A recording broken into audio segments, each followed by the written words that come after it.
I'm here with Ryan Baker. Ryan's the director for the Center for Learning Analytics at University of Pennsylvania, and also is our opening keynote speaker at ICLW. So I'm pleased to have Ryan here with us with me today. So thanks so much for taking the time. Absolutely. Thank you for inviting me, David. Right. So let's start by talking a little bit about your focus of your work, and your keynote speech is on learning analytics. So can you talk a little bit first just about a little definition of what that means and how that might, what that means and how it's useful? Sure. So learning analytics is the use of the increasingly big data we're getting on learners and learning, from things like online learning environments and learning management systems, other data sources, outcomes for learners, and using that to really improve what we can do to support learners, use it to adapt to learners better, give better information to instructors, better information to various other stakeholders, so they can better support people in their learning and understand their learning and their trajectory as learners more fully. Oh, that's great. So when you talk about the data that you're collecting, what kind of data are you collecting and particularly finding useful? So there's a lot of sources of data that are pretty good. Learning management systems often have good data on what students do as they're going through a trajectory of activities, video watching and forum discussion. Interactive learning environments, from intelligent tutoring systems to simulations to games to virtual reality environments, provide rich data on learners' experiences as they're learning. And then other data sources, like, for example, data on people's outcomes after taking a course, can be a useful component as well. And it's really in that mixture of data sources that you get the most power. Being able to say exactly what's going on now, and then see how it links to what might happen to the learner's future, so that we can kind of predict the future so we can change the future. Right. No, and I think that's really a key point. When you look at what you've done so far, what have you seen that can really help you shape the future learner's experience? Well, so one of the things we've really seen is that a lot of signs of what look like just minor disengagement, and people often think don't matter very much, like, say, getting careless and making dumb mistakes, or trying to get through something without learning by just kind of clicking through as quickly as you can. Those things may seem kind of minor, but they're actually really strong predictors of future outcomes and of future interest. So just to give an example from K-12, whether a learner becomes careless or tries to game the system to get through that learning in middle school mathematics actually can predict whether they'll take a job in that subject after college as much as 11 years later. Wow, that's really something. So first of all, that also indicates you've been doing these studies for some time. That's really quite a finding. When you look at so suppose, for example, then you see somebody who's making these kinds of careless mistakes, and you can look.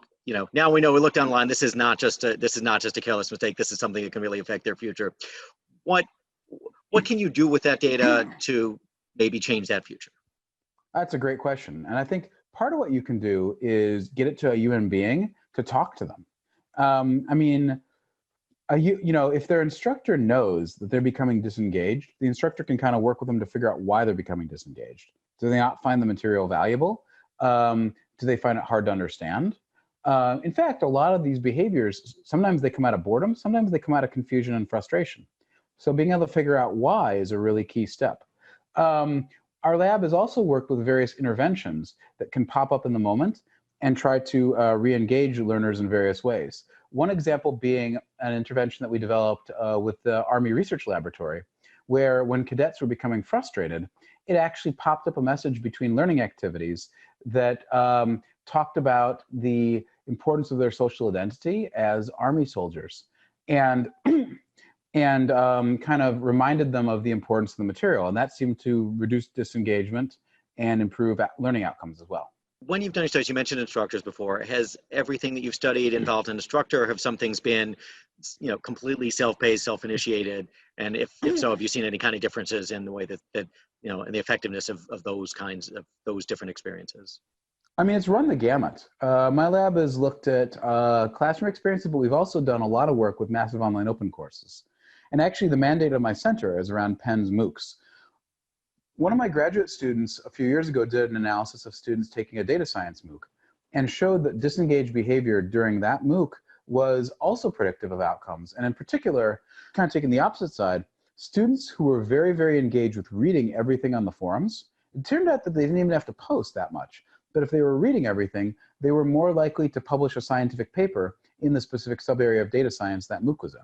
So we're seeing evidence that with individual online learning and in classroom learning, engagement really matters. Yeah, absolutely. And are you seeing anything then, sort of, I'm wondering if some of this is related to their personality too. Some people are also just gonna be a little bit shyer about posting, and that may make them seem less good to someone evaluating it than they are. They, here's somebody maybe who didn't post a lot, they read everything, they internalized it, they understood it, they became, they later published papers, but during the class, maybe they didn't make quite the impression. So is there sort of anything that comes out of that in terms of being able to better, understand how people are performing, and are there sort of mistakes that people might be making now in looking kind of at just the information that they see rather than the information that maybe they can't see? I mean, that's a really nice point, David. There's definitely been research on personality attributes and behavior and outcomes in online learning. And as it turns out that of the big 5 or big 6 personality attributes, the one you're kind of mentioning, extroversion, is not predictive of at all of outcomes, online or offline learning. The one that really is conscientiousness. So that person who may be shy, but they're going through and conscientiously reading all of the discussion forum posts and thinking about them, they're coming out fine too. So one caveat, by the way, is in terms of getting a grade, if you post a lot, you're more likely to get a better grade. But if you read everything, you're just as likely to participate in the field going forward. So that may be a warning signal to some of the people who may be grading online based on their students' extroversion. That actually doesn't really correlate to their deeper knowledge. Have you been able to be involved or consulted in the design of a learning experience kind of early on, so the experience could be designed around collecting the kind of analytics that you can make the most of? That's a great question, David. And in fact, I have, in some cases, been brought in at the very beginning of projects when they're just starting to develop an instrumented system, and other times relatively late in projects when they already have been collecting data for a significant chunk of time. And I'll tell you, once in a while, you come up with a case where they didn't bring in anybody for data science at the beginning and everything turned out fine. But a lot of the time when they're not planning ahead, there's a lot more work and a lot more expense in being able to make value out of the data because there's key stuff that's either missing or not represented very well. So I would encourage everybody who's listening to this interview, if you want to get full value for learning analytics out of your data, make sure you talk to somebody who knows what they're doing, and check out your database schema, check out your plans, check out your data collection plans, because there's subtleties that you can get wrong that make life very much harder. Do you find also that sometimes you can't really get all the data that you would want, that you're finding that learning management systems track what they track, and that there are things that you really wish you had to be able to paint a better picture of how someone's doing and what would be right for them individually? If you take a good interactive learning environment, a lot of those will capture the student's process. They'll capture what they're doing as they come to the solution. A lot of learning management systems, you get that they downloaded the assignment and you get that they uploaded the assignment, what their grade was. But you don't get all that process in between. And the content of the assignment, if it's a well-designed assignment, can still give you a lot of info, but boy, not nearly as much as seeing them work through it step by step. Using an interactive learning environment, and there are a lot of them out there, and these days, a lot of them plug into most LMSs, can just give you so much more information. Do you run into people who are concerned about privacy and concerned that too much is being tracked? A recent study in the United Kingdom actually found that a surprisingly large proportion of undergraduates didn't want their data used even to benefit them, even if it could prevent them from failing out of a program. In my viewpoint, there's two issues here. One is that people have to legitimately know what their data is going to be used for. For example, if you're using a learning environment and that data is going to be used possibly to determine if you get a promotion or not, you should let people know that. People should have the knowledge about how their data is going to be used. In terms of a corporate learning environment, privacy and the right to consent are a little different in some ways, because a company may legitimately have an interest that all of their employees know a safety procedure or a compliance procedure, and they may really have a good reason to want to track that data. So I think it's a complex issue. One other thing I would bring up is that people should have the right to know, and in some situations should have the right to opt out. But at the same time, I would encourage people to think of if the data is being used solely for product improvement to help future learners or to help them, that's very different than the kind of data monitoring that they're probably comfortable with from Facebook, Amazon.com, YouTube, Netflix. We are sharing tons of data about ourselves all the time. And I think that the use of that data to improve learning outcomes is a much more pro-social use than the use of it to sell them more Coca-Cola or Pepsi.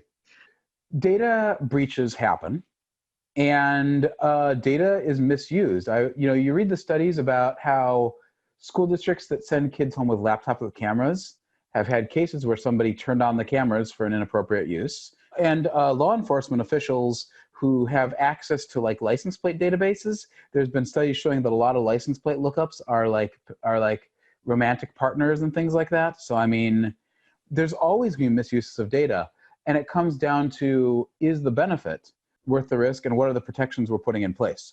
For example, at the Penn Center for Learning Analytics and at the Pittsburgh Science and Learning Center Data Shop, we try to be conscious about our stewardship of the data, and we try to limit the access to a small number of authorized individuals.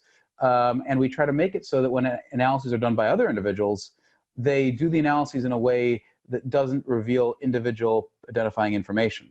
Educational and learning data is not data. An ongoing debate is all data data, or does different data have different characteristics? And I actually think that all data is not data.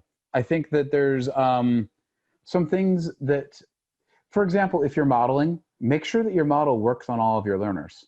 Learners are not interchangeable. In K-12, we've got evidence that people who are not native speakers of English, often the models that work for native speakers of English don't work for them. We've got evidence that kids whose parents are in the military are different than kids whose parents aren't in the military.